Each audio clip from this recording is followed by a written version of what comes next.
वालेकुम स्टूडेंट्स। आज हम एक्सरसाइज 5.10 करेंगे। लास्ट वीडियो में मैंने 5.8 आप लोगों को कंप्लीट करवा दी थी। एक्सरसाइज 5.8 उम्मीद है कि आप लोगों ने कर ली होगी रजिस्टर में कॉपी डाउन। 5.10 का क्वेश्चन नंबर देखिए, find the LCM of the given polynomials by factorisation.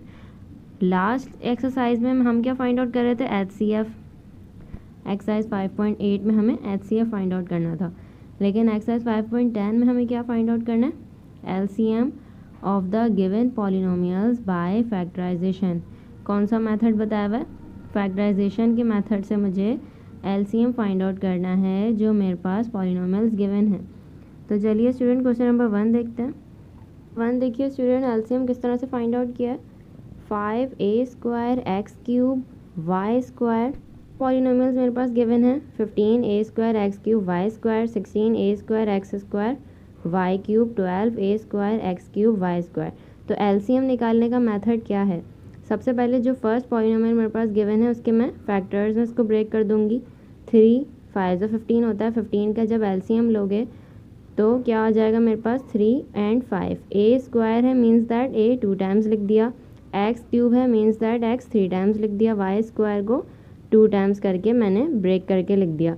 16 का एलसीएम लोगे तो तुम लोगों के पास क्या आ जाएगा? 2 4 टाइम्स, a² 2 टाइम्स लिख देंगे, x² भी इसी तरह, y³ भी इस तरह लिख देंगे। 12a² x³ y² है मेरे पास। 12 का जब एलसीएम लूँगी तो मेरे पास फैक्टर्स क्या आ जाएंगे? 2 × 2 × 3 वो लिख दिए, a² 2 times, x³ means that 3 times, y² means that y² मेरे पास कितनी दफ़ा है? 2 times.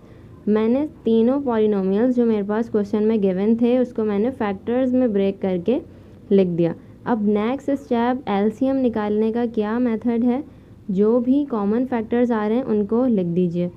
Common factors means that 3 polynomials के जो भी फैक्टर्स हैं, अगर एक से ज़्यादा आ रहा है कोई भी नंबर, कोई भी वेरिएबल, तो मैं उसको 1 टाइम लिख दूँगी कॉमन फैक्टर्स में। अब 3 देख लेते हैं। यहाँ पे एक दफ़ा 3 आ रहा है, यहाँ आ रहा है 3 नहीं आ रहा। थर्ड पॉलिनोमियल में मेरे पास 3 आ रहा है, 2 टाइम्स आ रहा है, एक यहाँ आ रहा है, एक यहाँ आ रहा है, 2 टाइम्स आ गया मेरे पास। बस 1 टाइम से ज़्यादा होना चाहिए तो हम कॉमन फैक्टर्स में लिख देंगे। 3 लिख दिया मैंने 1 टाइम। अब 2 देखिए, 5 नहीं आ रहा मेरे पास, 5 नहीं लिखेंगे। 2 आ रहा है, 2 2 यहाँ पे भी आ रहे हैं और 2 टाइम्स 2 यहाँ पे भी आ रहा है। मैंने 2 टाइम्स 2 को कॉमन फैक्टर्स में एक दफ़ा लिख दिया। ठीक है स्टूडेंट्स। अब ए देखिए, ए वेरिएबल मेरे पास यहाँ 2 टाइम्स आ रहा है, सेकंड पॉलिनोमियल में भी 2 टाइम्स आ रहा है और थर्ड पॉलिनोमियल के फैक्टर्स में भी 2 टाइम्स आ रहा है। तो मैंने 2 टाइम्स ए को यहाँ पे कॉमन फैक्टर्स में लिख दिया। अब एक्स वेरिएबल देखेंगे, एक्स वेरिएबल 2 टाइम्स यहाँ आ रहा है, 2 टाइम्स यहाँ पे भी आ रहा है और थर्ड पॉलिनोमियल में भी यहाँ पे आ रहा है। तो मैंने पॉलिनोमियल के तीनों पॉलिनोमियल्स में देखा 2 टाइम्स एक्स आ रहा है मेरे पास तीनों में, तो मैंने यहाँ पे 2 टाइम्स एक्स जो आ रहा था उसको यहाँ पे कॉमन फैक्टर्स में लिख दिया। अब वाई देख लीजिए स्टूडेंट, वाई यहाँ पे 2 टाइम्स आ रहा है, यहाँ भी 2 टाइम्स आ रहा है, यहाँ भी 2 टाइम्स आ रहा है। ठीक है स्टूडेंट्स, तो मैंने कॉमन फैक्टर्स में क्या लिख दिया? वाई 2 टाइम्स यहाँ लिख दिया। अब एक्स भी आ रहा है, एक से ज़्यादा मुझे चाहिए, एक्स यहाँ पे आ रहा है और यहाँ पे आ रहा है, यहाँ पे थर्ड पॉलिनोमियल में। ये वाले तो हम लिख चुके थे, एक्स ये बन गया था और एक ये बन गया था और एक ये बन गया था। ठीक है, हमने यहाँ पे लिख दिया था। अब एक एक्स यहाँ बच रहा है और एक यहाँ बच रहा है, 2 टाइम्स आ रहा है, तो मैंने उसको भी यहाँ पे लिख दिया इंटू एक्स करके। ठीक है, अब मुझे निकालने हैं कॉमन फैक्टर्स जो भी आ रहे थे एक से ज़्यादा दफ़ा, वो मैंने लिख लिए कॉमन फैक्टर्स में। अब अनकॉमन फैक्टर्स क्या हो रहे थे? जो भी फैक्टर्स बचे हैं वो ज़ाहिर है अनकॉमन है, तो जो फैक्टर्स बचे हैं उसको मैं अनकॉमन फैक्टर्स में लिख दूँगी। अनकॉमन फैक्टर्स क्या थे? 5 लिख दिया और ये तो हम लिख चुके थे 2 और ये वाला 2, तो मेरे पास क्या बच रहे थे? 2 2 बच रहे थे अनकॉमन जो थे, तो मैंने अनकॉमन में 2 दफ़ा 2 लिख दिया। और क्या अनकॉमन बच रहा था? ये भी मैं हम लिख चुके हैं कॉमन में, वाई 2 दफ़ा, यहाँ भी वाई 2 दफ़ा, ये लिख चुके हैं तीनों। एक वाई मेरे पास यहाँ बच रहा है, वो मैंने अनकॉमन में लिख दिया वाई। अब नेक्स्ट मुझे क्या करना है? कॉमन फैक्टर्स जो भी मैंने निकाले हैं उनको मल्टीप्लाई करवाना है। 3 2 ज़ा 6, 6 2 ज़ा 12, 12 आ गया। ए 2 टाइम्स है, मैंने क्या लिख दिया, ए स्क्वायर। एक्स 2 टाइम्स है, एक्स 3 टाइम्स है, ए 1 2 3, तो एक्स क्यूब लिख दिया। वाई 2 टाइम्स है, वाई स्क्वायर लिख दिया। अब नेक्स्ट अनकॉमन फैक्टर्स क्या थे मेरे पास, 5 इंटू 2 इंटू 2, 5 2 ज़ा 10, 10 2 ज़ा 20, वाई 1 टाइम है, वाई लिख दिया। कॉमन फैक्टर्स का मल्टीपल लिख दिया, अनकॉमन फैक्टर्स का मल्टीपल लिख दिया। नेक्स्ट अब मुझे एलसीएम फाइंड आउट करना है। एलसीएम फाइंड आउट करने का क्या मेथड है, कॉमन फैक्टर्स का जो प्रोडक्ट आया है और जो अनकॉमन फैक्टर्स का प्रोडक्ट आया है उसको मैं आपस में मल्टीप्लाई करवा देती हूँ। ये मेरा एलसीएम निकालने का मेथड होता है। कॉमन फैक्टर्स क्या आए थे मेरे पास, 12 a square x cube y square, और अनकॉमन फैक्टर्स का मल्टीपल क्या आया था, 20 वाई। अब इन दोनों को मल्टीप्लाई करवाओगे, 12 into 20 240, a square as it is, x cube as it is, y square यहाँ पे और यहाँ पे वाई है। क्या हो जाएगा जब वाई स्क्वायर वाई से मल्टीप्लाई होगा, तो वाई क्यूब में तो मेरा एलसीएम क्या आ गया। क्वेश्चन नंबर 2 देखिए स्टूडेंट, क्वेश्चन नंबर 2 में ही मेरे पास 2 पॉलिनोमियल्स गिवन है, इसका मुझे एलसीएम फाइंड आउट करना है। सबसे पहले हम एलसीएम फाइंड आउट करने के लिए क्या करते हैं, first of all we find the factors of the given polynomials. जो पॉलिनोमियल मेरे पास गिवन है उसका मैं पहले फैक्टर्स निकालूंगी। X square minus y square plus z square plus 2yz। अगर माइनस को मैंने कॉमन ले लिया तो ब्रैकेट में मेरे पास सारी वैल्यूज़ प्लस की हो जाएंगी। ये हम प्रीवियस एक्सरसाइज में करते हुए आए हैं, ये अरेंज करना आप लोगों को आ जाना चाहिए अब तक। Y square plus z square plus 2yz, यहाँ पे फॉर्मूला लग रहा है a square plus 2ab plus b square का। Y square plus 2yz plus z square, इसको मैंने अरेंज करके लिख दिया और रेफरेंस दे दिया कौन सा फॉर्मूला लग रहा है, a square plus 2ab plus b square का, ए प्लस बी का होल स्क्वायर। ए की वैल्यू आ रही है वाई, बी की वैल्यू क्या आ रही है जेड। मैंने इसको फॉर्मूले को इनक्लोज करके लिख दिया वाई प्लस जेड का होल स्क्वायर और x square as it is आ गया। अब यहाँ पे मेरे पास अगेन फार्मूला कौन सा बन रहा है, a square minus b square. A square की वैल्यू क्या आ रही है एक्स और बी की वैल्यू वाई प्लस जेड, तो ए स्क्वायर माइनस बी स्क्वायर का फॉर्मूला क्या होता है, ए plus b a minus b. एक दफ़ा प्लस के साथ लिखते हैं ए प्लस बी, एक दफ़ा माइनस के साथ लिखते हैं ए माइनस बी। क्या करेंगे, एक्स प्लस बी की वैल्यू आ गई y plus z, x b की वैल्यू क्या आ गई माइनस वाई प्लस जेड। जब माइनस का ब्रैकेट ओपन करोगे तो यही आ जाएगा आप लोगों के पास, x minus y minus z. किस तरह से हुआ ये देख लीजिए, x minus y plus z. जब मैं इसको ओपन करूँगी तो मेरे पास यही आ जाएगा, x minus y minus plus minus z. एक मेरे पास इसके फैक्टर्स आ गए, एक पॉलिनोमियल्स के फैक्टर्स। सेकंड पॉलिनोमियल क्या है मेरे पास, सेकंड पॉलिनोमियल देखिए स्टूडेंट, सेकंड पॉलिनोमियल को भी हम इसी तरह से ही करेंगे। वाई स्क्वायर एक तरफ किया और minus Z square plus x square plus 2xz। इसको मैंने माइनस कॉमन ले लिया तो सारी वैल्यूज़ क्या हो गई अंदर की, प्लस हो गई। वाई स्क्वायर माइनस, इसको अरेंज करके लिख देंगे एक्स स्क्वायर प्लस 2xz। ए एक्स आ रहा है, कैसे पता चलेगा, क्योंकि मेरे पास 2xz लिखा हुआ है। ए की वैल्यू होती है पहले ए बी, तो ए की वैल्यू मेरे पास क्या आ रही है एक्स और बी की वैल्यू जेड आ रही है। X square plus 2xz plus z square, इसको अरेंज करके लिख देंगे। फार्मूला का रेफरेंस दोगे, a square plus 2ab plus b square क्या हो जाएगा, ए प्लस बी का होल स्क्वायर। फार्मूले में इनक्लोज कर दोगे ए प्लस बी का होल स्क्वायर। नेक्स्ट मेथड वही लगेगा यहाँ पे, a square minus b square का, a plus b a minus b. एक दफ़ा प्लस के साथ लिख देंगे, एक दफ़ा माइनस के साथ लिख देंगे। ये सेकंड पॉलिनोमियल के फैक्टर्स मुझे पता चल गए। अब नेक्स्ट स्टेप क्या होता है, कॉमन फैक्टर्स देखते हैं दोनों पॉलिनोमियल के फैक्टर्स में।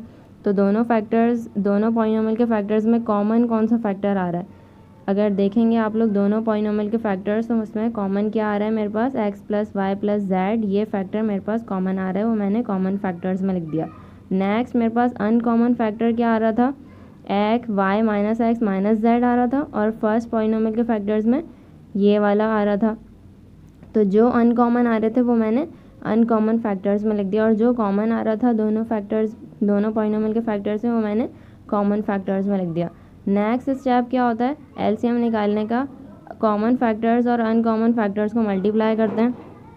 एलसीएम निकालने का मेथड क्या होता है, कॉमन फैक्टर्स और अनकॉमन फैक्टर्स को मल्टीप्लाई करवाया। कॉमन फैक्टर क्या आता है, x plus y plus z, और uncommon factors x minus y minus z, y minus x minus z. Is our required answer. Question number 3 देख लीजिए स्टूडेंट्स। क्वेश्चन नंबर 3 में मेरे पास पॉलिनोमियल गिवन है ये x³ plus x² plus 11x plus 6 और एक polynomial दूसरा पॉलिनोमियल क्या गिवन है x³ minus x² plus 24x plus का 26।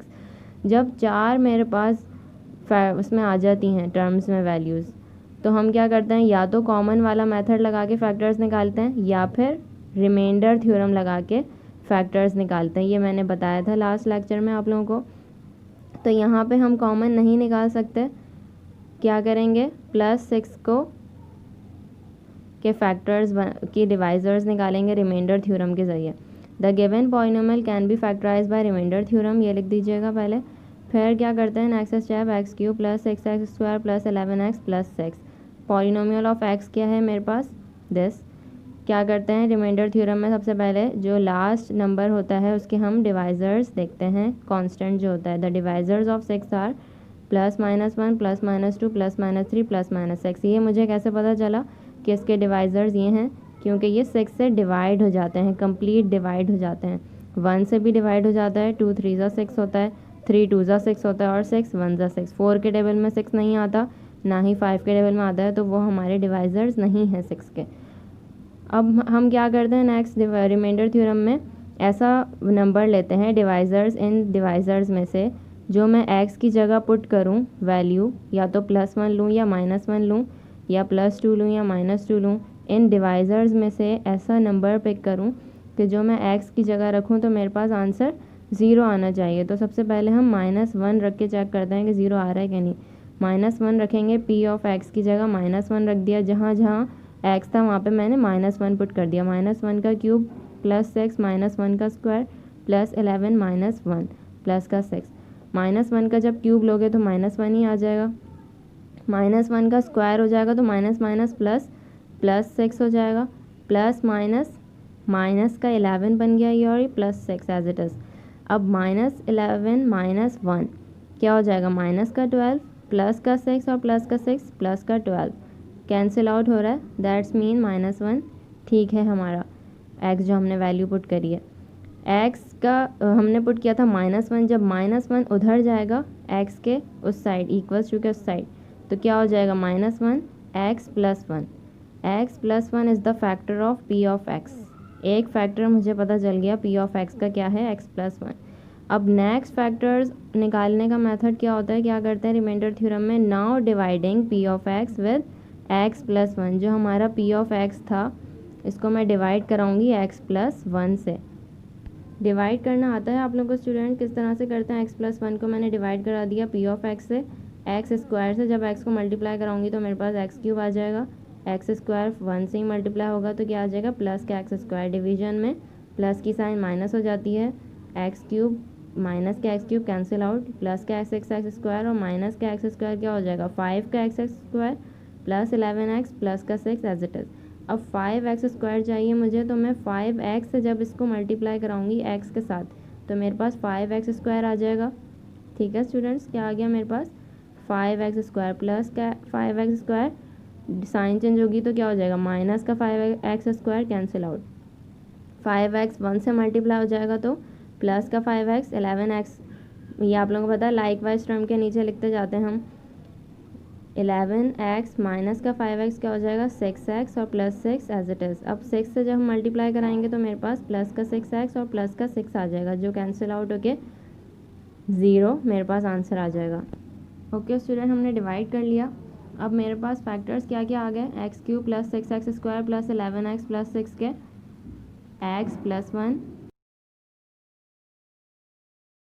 फैक्टर्स क्या पता चल गया मुझे, x प्लस 1 एक फैक्टर जो मुझे पता चल गया था, और एक डिवाइड करके मुझे पता चल गया x square plus 5x plus 6। अब ये सेकंड फैक्टर देखिए स्टूडेंट, यहाँ पे मिड टर्म ब्रेक करके हम इसके मज़ीद फैक्टर्स में ब्रेक कर सकते हैं इसको। 5x को किस तरह से ब्रेक करते थे हम, मिड टर्म ब्रेकिंग, बीच की जो वैल्यू होती थी उसको ऐसे दो फैक्टर्स में ब्रेक करते थे कि प्लस करें तो 5 है, बीच की मिड टर्म आए, और मल्टीप्लाई करवाएं तो 6x स्क्वायर आए, इन दोनों का मल्टीपल। तो मेरे पास आ रहा है 2x और 3x, जो कि मैं प्लस कराऊंगी तो 5x बनेगा, और मल्टीप्लाई करवाऊंगी 3 2 ज़ा 6x स्क्वायर बन जाएगा। अब नेक्स्ट क्या करते थे हम, कॉमन ले लेते थे, x को मैंने कॉमन ले लिया और ब्रैकेट में क्या आ गया, x प्लस 2, और यही ब्रैकेट आगे भी लिख देते थे। अब यहाँ पे जब मैं 3 से मल्टीप्लाई कराऊंगी तो मेरे पास 3x भी आ जाएगा और 6 भी आ जाएगा, 3 2 जा 6। फैक्टर्स क्या पता चल गया, x+2 को 1 टाइम और x+3 जो रिमेनिंग था वो लिख दिया। अब इसके हमें फैक्टर्स फर्स्ट पॉलिनोमियल के पता चल गया। सेकंड पॉलिनोमियल क्या है मेरे पास स्टूडेंट, देखिए x³ minus x² plus 24x plus 26, वही 4 टर्म्स में आ रही है मेरे पास पॉलिनोमियल। या तो हम इसको कॉमन के मेथड से करेंगे, अगर कॉमन नहीं निकल रहा है इन चारों टर्म्स में से तो हम क्या लगाते हैं, रिमाइंडर थ्योरम लगाते हैं फैक्टराइज करने के लिए। तो यहाँ पे भी हम रिमाइंडर थ्योरम लगाएंगे। रिमाइंडर थ्योरम का फर्स्ट मेथड क्या होता है, 26 का हमें डिविज़र्स चाहिए, क्या किस किस नंबर से डिवाइड होता है 26, वो हम चेक करेंगे। 26 1 से डिवाइड +-1 +-2 से डिवाइड हो जाता है और 26 खुद अपने नंबर से भी डिवाइड हो जाता है। सबसे पहले हम -1 को रख के चेक करेंगे कि 0 आ रहा है आंसर कि नहीं आ रहा।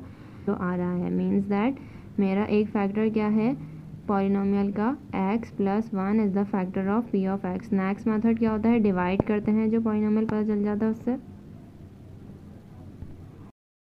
ओके स्टूडेंट्स, हमें एक फैक्टर पता चल गया, सो x+1 is the factor of p of x। Next method क्या होता है, रिमाइंडर थ्योरम में हम डिवाइड करते हैं x+1, जो मुझे फैक्टर पता चल जाता है उससे हम पॉलिनोमियल को डिवाइड करते हैं। डिवीजन मेथड आप लोगों को पता है किस तरह से होता है।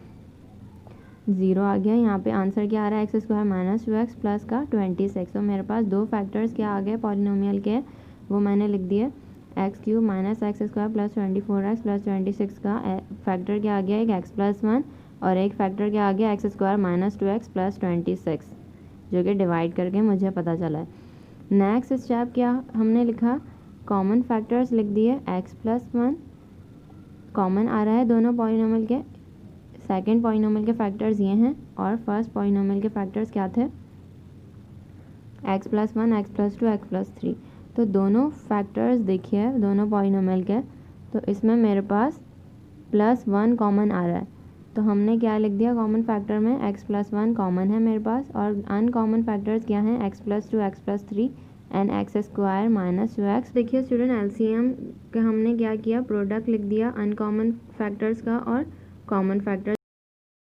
नंबर 5 देख लीजिएगा स्टूडेंट, क्वेश्चन नंबर 5 में मिड टर्म ब्रेकिंग करके हम 3 पॉलिनोमियल्स के फैक्टर्स निकालेंगे। मिड टर्म ब्रेकिंग आप लोगों को पता है किस तरह से करते हैं। मिड टर्म ब्रेक इस तरह से की जाती है कि अगर प्लस करें तो बीच वाली टर्म आए और मल्टीप्लाई करें तो 6 3 ज़ा 18, मीन्स दैट मेरे पास मल्टीप्लाई करके 18 आना चाहिए और प्लस करूँ तो 11x आना चाहिए। तो मैंने 9 और 2 फैक्टर्स ले लिए। इसी तरह सेकेंड पॉलिनोमियल के भी मिड टर्म ब्रेक किया है, थर्ड पॉलिनोमियल का ही मिड टर्म ब्रेक किया है। अब जो फैक्टर्स मेरे पास आ गए हैं उनका मैंने कॉमन फैक्टर्स निकाल लिया। कॉमन क्या आ रहा है, एक से भी ज़्यादा अगर फैक्टर मेरे पास आ जाते हैं तो वो कॉमन होते हैं तीनों में। देखिए 2x + 3 दो दफ़ा आ रहा है, यहाँ 3x + 1 भी 2 टाइम्स आ रहा है और x - 4 भी मेरे पास 2 टाइम्स आ रहा है। मीन्स दैट कॉमन फैक्टर्स मेरे पास क्या आ रहे हैं, x - 4 3x + 1 2x + 3। तो मेरे पास यही रिक्वायर्ड आंसर हो गया, क्योंकि अनकॉमन फैक्टर्स इसमें नहीं है तो अनकॉमन फैक्टर नहीं है तो नहीं लिखे जाएंगे, सिर्फ कॉमन फैक्टर्स आ रहे हैं। तो एलसीएम में हमारे पास सिर्फ कॉमन फैक्टर्स का प्रोडक्ट आ जाएगा, यही हमारा आंसर हो जाएगा, that is our required answer. Question number 5 complete कर लीजिएगा student. Question number 1, question number 2, question number 3 and question number 5 मैंने इस वीडियो में कंप्लीट करवाया है आप लोगों को। इसको कॉपी डाउन कर लीजिएगा रजिस्टर में। क्वेश्चन नंबर 4 और इसके आगे नेक्स्ट लेक्चर में कवर करेंगे। Okay student.